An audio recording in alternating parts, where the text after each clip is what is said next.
Hi, I'm Ian Cook. Dr. Ian Cook, political scientist relying on climate science, but I'm assuming you may have heard that once or twice before. This is the last of the videos I'm making for my book, The Politics of the Final 100 Years of Humanity, 2030 to 2130. In this, I want to look at what I call the politics of desperate measures. This is the final chapter of my book.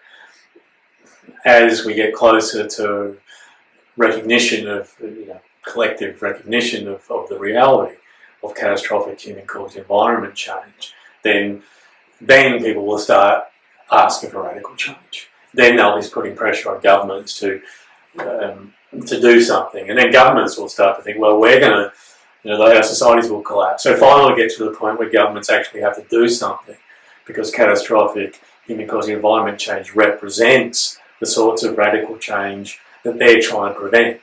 So it's at that point that they kick in, because it's catastrophic human-caused environment change that will threaten them. Once that starts threatening, then governments will start to act, and perhaps other people will start to act. Wealthier people may well get involved. There's so many possibilities with respect to what can be done, and I guess different views about what a desperate measure involves. In some cases, people might be looking to go into outer space. When I thought about desperate measures, I did think about, well, what would the rich do? But I decided I wouldn't really focus on that. It wasn't really an interesting question for me. It's more what the rest of us are going to do that I thought was more important. So I guess I didn't think about, well, going into space or building domes and domes under sea, or other sorts of possibilities that people might explore in the context of responding to a catastrophic human-caused environment change. So this is basically I only look at a couple of desperate measures in this video. Before I get further though, I want to say that this land was, is and always will be Aboriginal land. So in this video, as I say, I don't deal with all the desperate measures. I deal with two in particular. The first of which is radical population reduction. As I'll say, I don't think this is actually a population problem. I did for a long time, and part of the reason I'm talking about it now is because of how much effort I put into researching increasing population and looking into population as the problem, when I later on realised that it's not population, it's lifestyle.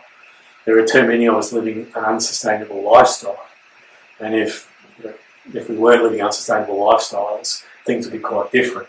The radical population reduction is certainly going to come on to the agenda, in my view. It already is, in the sense that in many instances when people talk about the problem, they talk about it in the context of population, and so the inference is that it's a population problem, and if it's a big problem, we need to do something about it quickly. Then we need a radical population reduction policy. Now, we've had population reduction policies at work.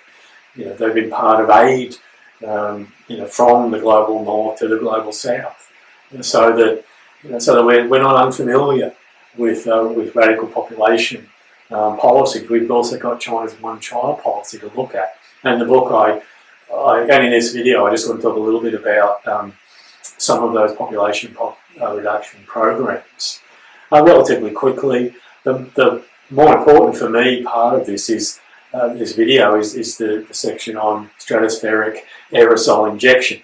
Be careful every time I try and say that word or that phrase.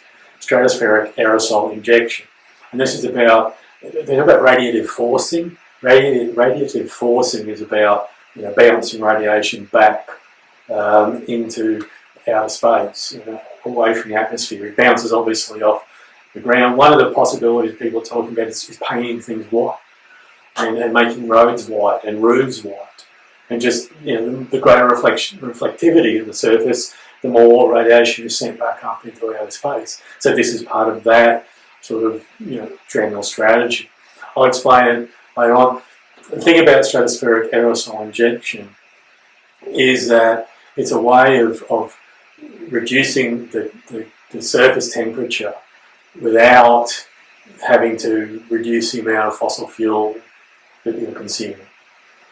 Because you stop getting trapped.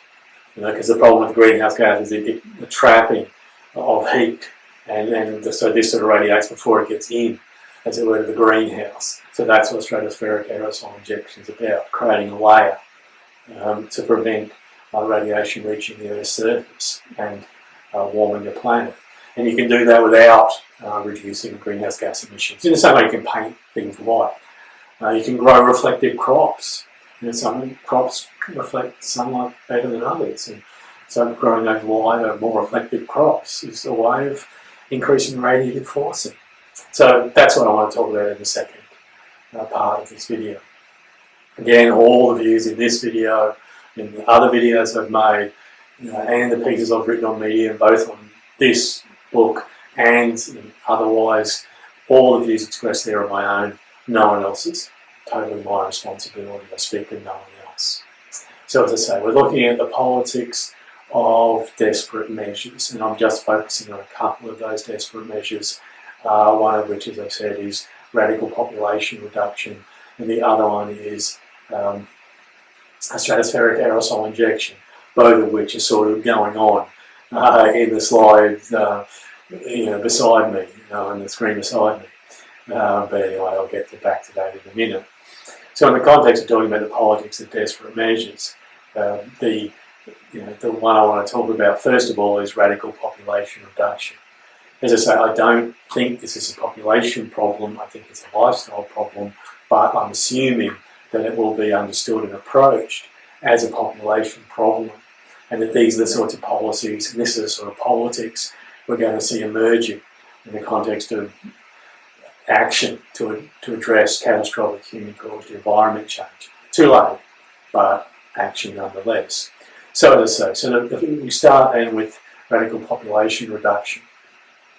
And as I've said, catastrophic human-caused environment change looks like it did to me. I spent quite a bit of time early on, as I was saying, doing the research into increasing population. And I'm not saying it's not a factor. I'm not saying reducing population wouldn't have an effect. But if people are changing to live highly destructive lifestyles, even though the population is reducing, we may not get much of a positive effect from it. So, as I say, my assumption is that for most people this is going to look like a population problem. The thing is, though, that for the most part, as I see it, this is not a population problem. It's that seeing it that way is it's a fundamental error. That it's really a lifestyle. As I see you saying over and over again, I know I'm repeating myself, but I think this is really important that we understand this is a lifestyle, not a population problem. But that doesn't mean we're going to not approach it as a population problem, and that's where some of the sorts of issues start to come in. And it's very likely to be seen that way. It's likely to be approached that way. This is the sorts of things that, to some extent, people in countries of the global north might demand of their governments. That what they want for them to do is to help people in other countries reduce their populations.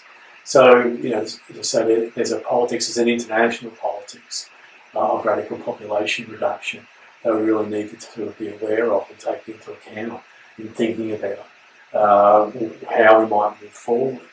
Now, we've seen population reduction programs in action. Often the excess population that's being targeted is in people in some cases they were called developing countries. As I say, now we talk about them in terms of the global south because the whole idea of development is sort of problematic, and certainly we used to talk about first world and third world, and that's certainly some issues about judgment and whose perspective that represented. So we've got, we've seen these policies, and we've had a practice of them being imposed, having people in developing countries, in countries of the global south, subjected to them. These global northerners have helped southerners to reduce their population. And this is the question of that definition. Who decides who is excess. And that, in a sense, is a sort of fundamental problem associated with the sort of politics we're looking for. China's one-child policy is another element to it. That we've got to talk about, well, who's excess? And how do we understand that? We're talking about radical population reduction. Which population are we going to reduce? So that's one of the questions. And the other one is, I think we need to think about, well, how are we going to do that? And one of the possibilities is in terms of China's one-child policy, which had sort of profound implications. In the first instance, it was easier to impose in cities than it was in rural areas. So in regional China, people sometimes had more than one child. If you were in sort of, well, you could apply to have another child, and obviously people in higher positions were more likely to get that second child, or third even, but second more often than not. And then there's that issue of only children, and China representing a country comprised significantly of only children, and how that might affect their perceptions, and how might that affect people's attitudes. And so there's literature around the fact that in the Chinese context, because of the preference for sons, there was real skewing of the way of population grow, and there being a lot more men than women, and they're sort of creating problems. And then then the issue of the mentality of the child raised in a one-child family as opposed to a multi-child family, and these are parts of the story, as it were, of radical population reduction, which I think sort of need to be addressed. And it's this, for me, the most difficult and problematic question is in terms of this excess, how we define that excess. And I guess this is sort of, to some extent, where,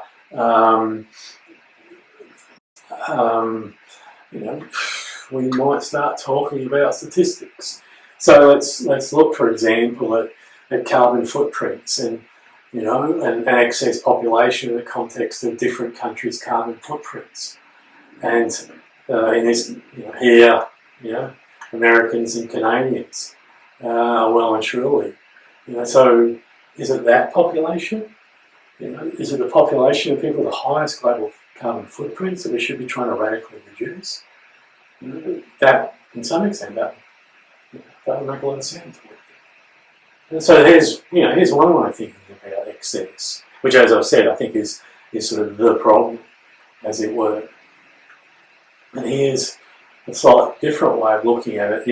Now I want to contrast this. I got this from the World Bank, and this is the carbon dioxide emissions per capita in metric tonnes for 2014. And we're looking Burundi 0, Somalia 0, 0.2 Guinea. So this is the bottom. These are the bottom ranked countries in the table that I was looking at, and for which you've got the URL if you want to go and find it yourself.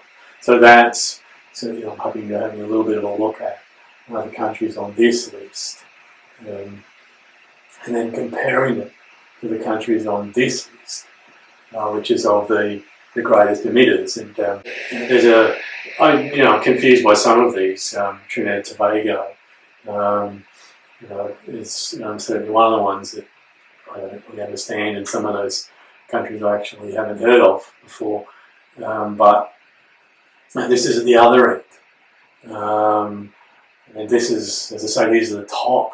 The Qatar is 43.5 tonnes per capita, Burundi 0, Central African Republic, because dividing things by 0 means you get infinite difference. The 0.1, I mean, how do we define excess population? That seems to me to be one of the questions, and the crucial question.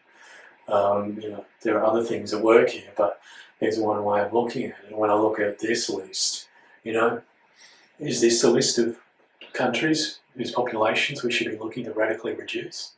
Because this is where a lot of the lifestyle element of the problem comes from. It's certainly one way of thinking about it.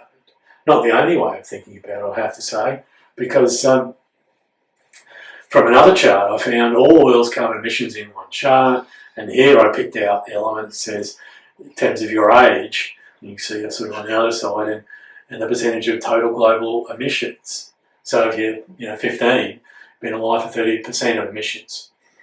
I'm not 85, so I haven't been alive for 90% of the emissions, but I'm well over 30. So I've been around for a lot more than 50% of those emissions. And and it's this way we might want to look at radical population reduction. And it's sort of the way I do, I have to admit. Because it seems to me that it's part of this skin in the game issue, age issue. The question is, I've been around for a long time and I've done nothing about the problem. Certainly nothing meaningful about the problem. So, when we're looking at, well, what populations are, problematic here, and we're making a distinction. So, so I'm starting to suggest, well, is it, maybe, older people in those other countries we were looking at, in those, in that top list of the top carbon dioxide emitters, is it them that we should be looking at? Is it? So, and as I say, I mean, that's sort of at the level of distress and panic and sort of frustration that I feel in this context. I certainly started to move in this sort of direction, and I ended up in a fairly difficult place when we come down to how we really do it. And so you can feel me hesitating here because I wrote a piece on Medium called "The Day I Became a Friend of the Coronavirus," and it's sort of about old people in advanced industrial countries who have been alive and in a position to do something about catastrophic human-caused environment change for a lot longer than everybody else, and who've lived high emission lifestyles for most of their life. And so I'm not, as I say, I don't think it's a population problem. I get it that reducing population is going to help, and I see it as a positive outcome. So as I say, I just got to a point I was so desperate, I write a piece like that, and I become a monster, and I start advocating for basically my mother contracting a disease that's going to kill her. She's 91, and I'm a monster. Which moves me right along to where I'm not a monster, because the next stage of the politics of desperate measures is stratospheric aerosol injection. Okay, and the obvious first question that we need to deal with, is what the hell is stratospheric aerosol injection? And this is sort of my attempt to represent it, that you can see on the screen. So basically, sort of flying across, we've got these aircraft, literally flying into my head, and then the radiation coming from the top, and you can see there's a line of dots, and so the radiation's come. The planes keep flying across. I'll get back to this. This is just an illustration of it, that I wanted to sort of talk about, in terms of explaining what it is. So it's a form of geoengineering, is another way of describing it. Re-engineering the Earth's atmosphere, or something.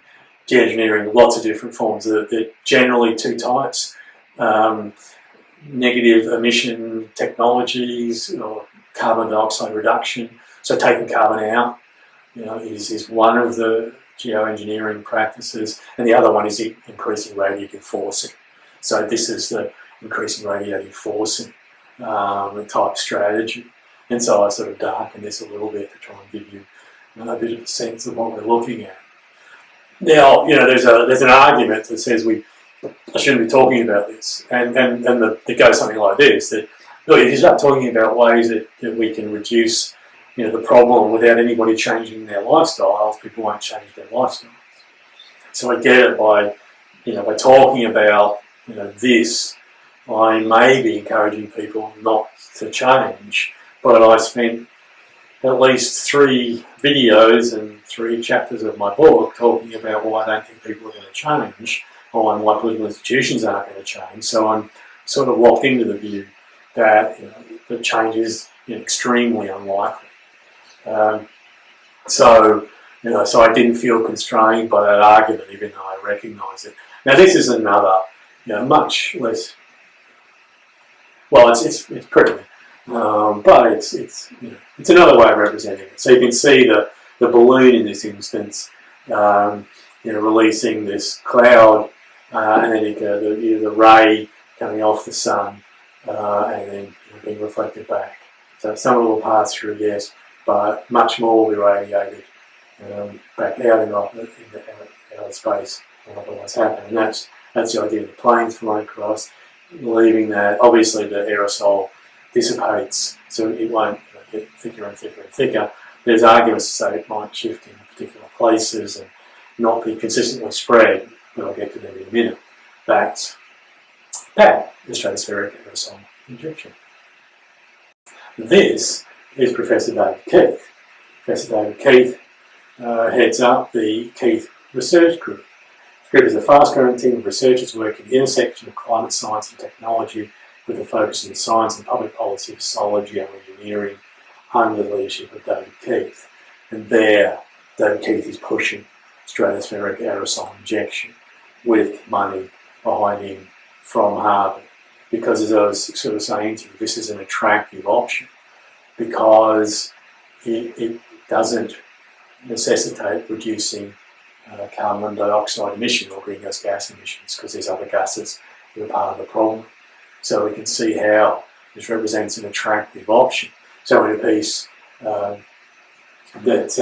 he wrote with Peter Irvine, or a letter they wrote to Environmental Research Letters, which we've seen before, halving warming with stratospheric aerosol geoengineering moderates policy-relevant climate hazards. This is part of where they're putting forward this argument. So they say that SAI, stratospheric aerosol injection, could potentially reduce key climate hazards substantially while avoiding some problems associated with fully offsetting warming. Avoiding some problems associated with fully offsetting warming means not burning fossil fuels. So I don't want to disparage the group, but I can see how fossil fuel companies would want to get behind this, and will get behind this, and our governments will get behind this too, because it's sort of addressing the problem without actually addressing the problem, and that from a policy perspective I think will be the most likely sort of outcome. In a piece in Nature, and this is sort of following on from that, Colson writing about the fact that we're starting to move this way. We've not yet had the fully elaborate experiments, but they're planning to do. We're starting research projects. They're beginning now, and this is just one of them. And this is the planes. A fleet of 100 planes making 4,000 worldwide emissions per year could help save the world from climate change. So that's why you've seen these planes flying. 4,000 emissions worldwide per year. Yeah, another piece, once again, in Environmental Research Letters, Swift and Wagner, again talking about this. And basically what this is doing is it's sort of putting this on the agenda, making this part of what I'm expecting, because this sort of research is sort of showing that we've got researchers and scientists moving in this sort of direction. They are being supported, and as I say, I'm expecting this to keep going. So that's why I think you should get your head around stratospheric aerosol injection. And they wrote, we settled upon an aircraft-based delivery system.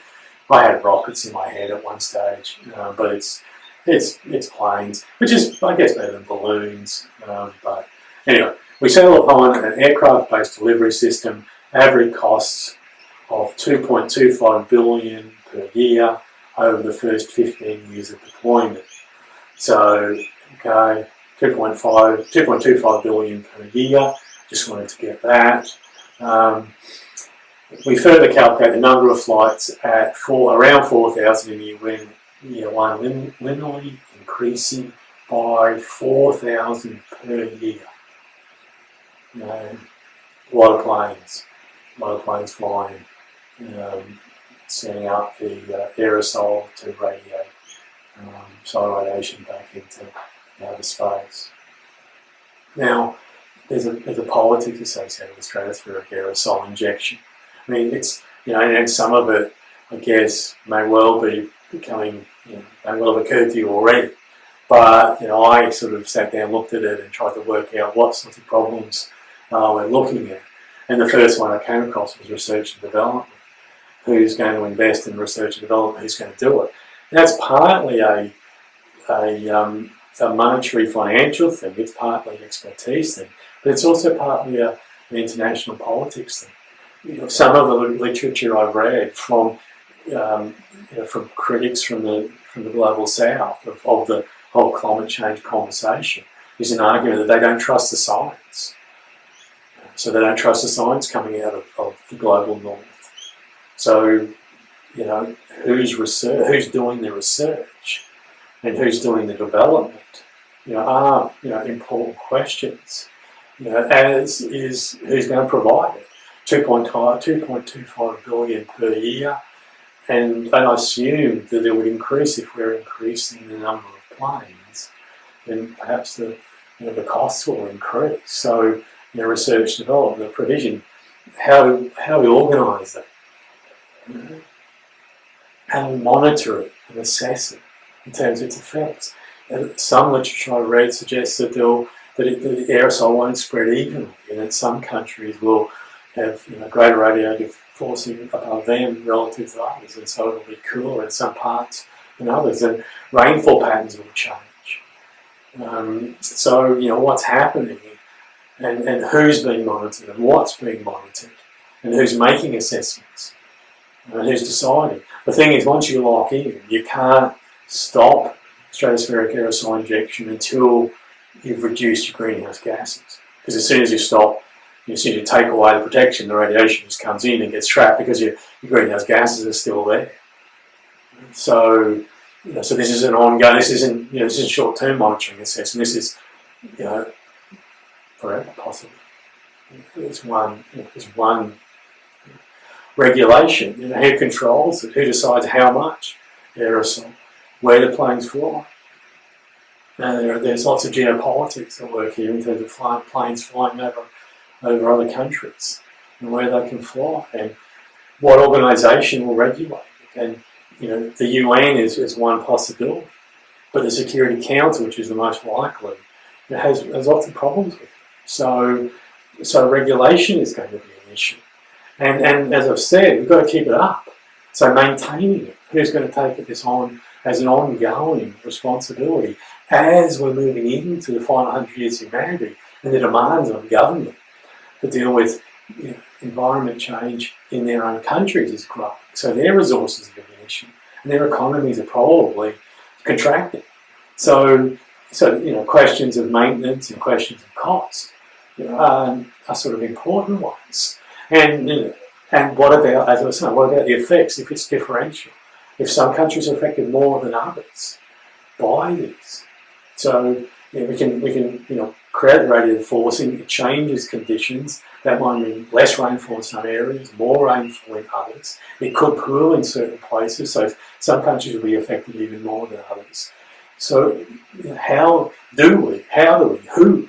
These are organising that, dealing with it. I mean, this is the level of political problem that stratospheric aerosol injection produces. I'm not saying it's not going to be resolved. Well, these aren't going to be resolved. They're going to be these questions are going to be answered, but how they're answered, by whom they're answered, is really important. So these sort of factors are crucial in thinking about it. And then when I'm sort of coming across this, I come across this idea of counter-geoengineering. I mean, just one other thing to add. I mean, they have this thing about a green finger. It's sort of like the gold finger in the Bond movie, and the green finger comes in, and a private citizen decides she or he is going to pay for stratospheric aerosol injection.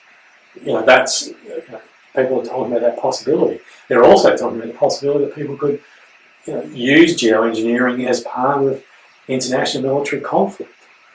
They could counter geoengineer to change the conditions in other countries to make them vulnerable. So, so as I say, in terms of thinking about, I was thinking about the regulation and all the implementation issues associated with the politics. And then I come across this thing called counter geoengineering. And stratospheric aerosol injection looks like a whole different thing to me. So, all these problems that are going through my mind, that I'm thinking, people need to understand this. People need to have a sense of, of the politics of desperate measures. They need to have a sense of what might be coming. And so it seemed to me to be important to focus on radical population reduction, because I think it's one that people are going to pursue. But I also think it's problematic. Certainly stratospheric aerosol injection is problematic, but also highly likely, and something I think that that people should be thinking about now. And so that's why I wrote about it so much in the book. Anyway, that's it for this video, and in fact all the videos. I'm done. Thank you for watching. Please follow me on Medium and YouTube.